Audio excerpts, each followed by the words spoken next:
สบายดีมื้อนี้ KPN Media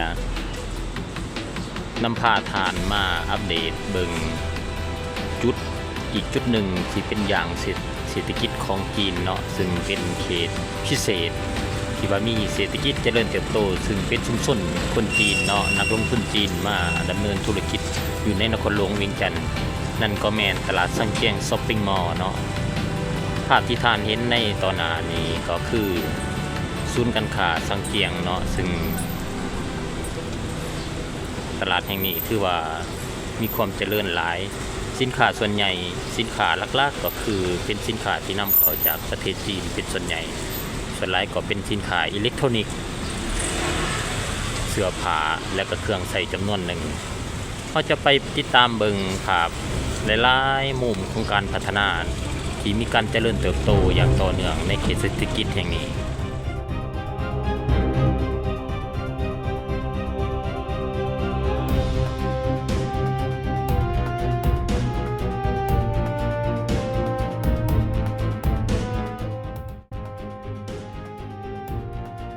ซังเกียงมาร์เก็ตถือเป็นหนึ่งในโครงการหัวมือและการลงทุนที่ผลเด่นของนักลงทุนจีนอยู่ในสปป.ลาวซึ่งได้รับการพัฒนาและเติบโตอย่างต่อเนื่องในตลาดหลายปีผ่านมานี่คือปัจจัยหลักและพิเศษในตลาดซังเกียงกลายเป็นศูนย์การค้าที่ให้ความสำคัญคือ 1. ศูนย์การค้าขายยกขายย่อยที่ใหญ่ที่สุดในตลาดซังเกียงเป็นแหล่งรวมสินค้าที่นำเข้าจากประเทศจีนโดยตรงเฮ็ดให้มีสินค้าหลากหลายประเภทในราคาที่จับต้องได้เช่นเครื่องใช้ไฟฟ้าเทคโนโลยีโทรศัพท์คอมพิวเตอร์และอุปกรณ์เสริมต่างๆเครื่องเฮือนเครื่องเฟอร์นิเจอร์อุปกรณ์ตกแต่งบ้านเครื่องครัวและเครื่องก่อสร้างเสื้อผ้าและแฟชั่นต่างๆเครื่องนุ่งห่มเกิบกระเป๋าทั้งขายยกและขายย่อย 2. การยกระดับพื้นฐานโครงสร้างตลาดจากตลาดดังเดิมของกลุ่มนักลงทุนจีนได้รวมกันจากหลายภาคส่วนที่เกี่ยวข้องในการสุมใส่พัฒนาให้เป็นเขตการค้าซังเกียงที่มีความทันสมัยโดยมีการขยายตัวพื้นที่ทั้งอาคารหลังใหม่โรงแรมคอนโดและศูนย์อาหารเพื่อห้องรับพ่อค้าชาวค้าขายและนักท่องเที่ยว 3. การเชื่อมโยงทางด้านเศรษฐกิจและคมนาคมโดยการเปิดน้ำใส่การขนส่งสินค้าจากจีนมายังลาวสามารถเข้าถึงสินค้าที่หลากหลายได้ง่ายขึ้นการขยายตัวของเขตการค้าสากลซังเกียงถือเป็นหนึ่งในโครงการพัฒนาอสังหาริมทรัพย์และการค้าที่ใหญ่ที่มีความโดดเด่นที่สุดในนครหลวงเวียงจันทน์การก่อสร้างตึกอาคารสูงและมีความทันสมัยเพิ่มขึ้นเติมในเขตนี้บ่เป็นเพียงแต่เป็นการเปลี่ยนแปลงโฉมหน้าใหม่ของตัวเมืองสกายไลน์เท่านั้นแต่ยังเป็นจุดประสงค์หลักห้องรับการไหลเข้ามาของนักลงทุนเป็นศูนย์กลางทางด้านธุรกิจตึกสูงเหล่านี้จะถูกออกแบบเพื่อห้องรับเป็นอาคารของการออฟฟิศทาวเวอร์ที่มีความทันสมัยเหมาะสำหรับการลงทุนของบริษัทต่างๆต่างประเทศโดยเฉพาะนักลงทุนจากจีนและประเทศเพื่อนบ้านที่เขามาตั้งสำนักงานใหญ่หรือสาขาในลาวสิ่งอำนวยความสะดวกครบวงจรต่างๆตอบโจทย์โดยเฉพาะบ่อนเฮ็ดเวียกบ่อนประชุมและพื้นที่เจรจาธุรกิจในบ่อนเดียวการขยายพื้นที่การค้าและการบริการห้างค้าทั้งห้างสรรพสินค้าใหม่เพื่อห้องรับห้างค้าเมเนเจอร์การค้าส่งโชว์รูมสินค้าและแบรนด์เนมต่างๆที่ต้องการพื้นที่ที่มีความทันสมัยและกว้างขวางกว่าเก่าการสร้างเขตบันเทิงและร้านอาหารถือว่าเป็นการวางแผนให้มีโชว์รูมอาหารนานาชาติคาเฟ่และแหล่งพักผ่อนที่ย้อนใจเพื่อดึงดูดคนในท้องถิ่นและคนต่างประเทศสร้างให้เป็นบ่อนพักอาศัยที่มีความทันสมัยคอนโดมิเนียมเซอร์วิสอพาร์ตเมนต์เพื่อรองรับผู้คนนักธุรกิจและเชี่ยวชาญต่างประเทศที่เข้ามาเฮ็ดเวียกในระยะยาวโดยเน้นความสะดวกสบายความทันสมัยความปลอดภัยอยู่ใกล้กับบ่อนเฮ็ดเวียกและการค้าโครงการนี้จะช่วยให้เขตซังเกียงกลายเป็น CBD หรือ Central Business District หรือเขตศูนย์การธุรกิจที่สำคัญและคึกคืนที่สุดแห่งหนึ่งในการเชื่อมโยงการค้าระหว่างลาวจีนและภาคพื้นอาเซียนอย่างเต็มรูปแบบ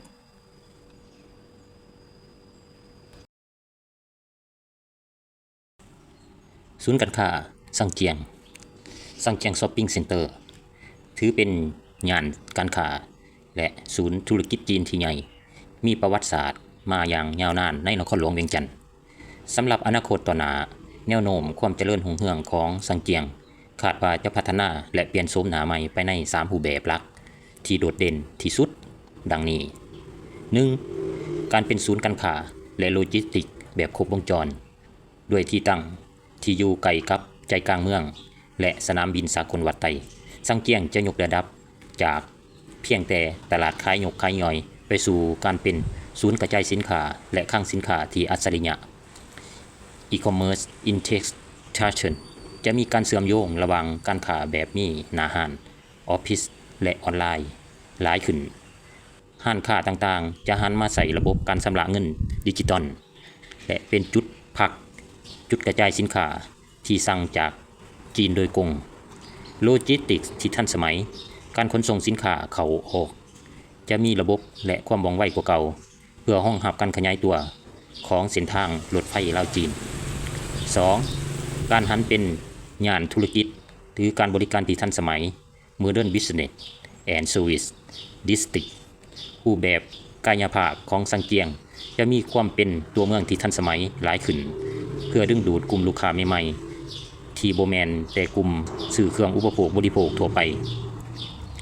จะมีการพัฒนาอาคารสูงคอนโดของการให้เช่าออฟฟิศสเปซและโรงแรมที่มีความทันสมัยเพื่อรองรับนักธุรกิจและนักท่องเที่ยวต่างๆโดยเฉพาะนักท่องเที่ยวจีนศูนย์รวมความบันเทิงและร้านอาหารจะกลายเป็นไชน่าทาวน์ที่เต็มไปด้วยแหล่งท่องเที่ยวในยามค่ำคืนร้านอาหารจีนระดับพรีเมียมและสถานที่ท่องเที่ยวแบบครบวงจรที่มีความเป็นระเบียบเรียบร้อยและมีความปลอดภัยกว่าเก่า 3. การหันเป็นดิจิตอลหรือสังคมให้เงินสดดิจิตอลคลาสอีโคสเต็มความเจริญในรูปแบบนี้จะเห็นได้อย่างชัดเจนที่สุดในการเฮ็ดธุรกรรมประจำวันการชำระเงินข้ามผ่านพรมแดนการนำใส่ระบบ QR Code ที่เชื่อมต่อระหว่างธนาคารลาวและธนาคารจีนโดยใส่ WhatsApp Pay or Pay LAPS จะสะดวกสบายถึงหอยส่วนหอยเหตุให้การค้าขายมีความสะดวกว่องไวสูงขึ้นการบริการที่ใช้เทคโนโลยีบ่ว่าจะเป็นการจองโรงแรมการสั่งอาหารหรือการบริการขนส่งในย่านนี้จะเฮ็ดผ่านแอปพลิเคชันทั้งหมดอนาคตซังเกียงจะบ่เพียงแต่เป็นตลาดขายเครื่องจีนราคาถูกคือในอดีตแต่จะเติบโตไปในรูปแบบย่านธุรกิจและการค้าดิจิตอลลาวจีนชิโนลาวดิจิตอลบิสเนสดิสตริกที่มีความทันสมัยเป็นระบบและเป็นศูนย์กลางทางด้านเศรษฐกิจที่สำคัญที่เชื่อมโยงเทคโนโลยีและการบริการเข้าหากันอย่างเต็มรูปแบบ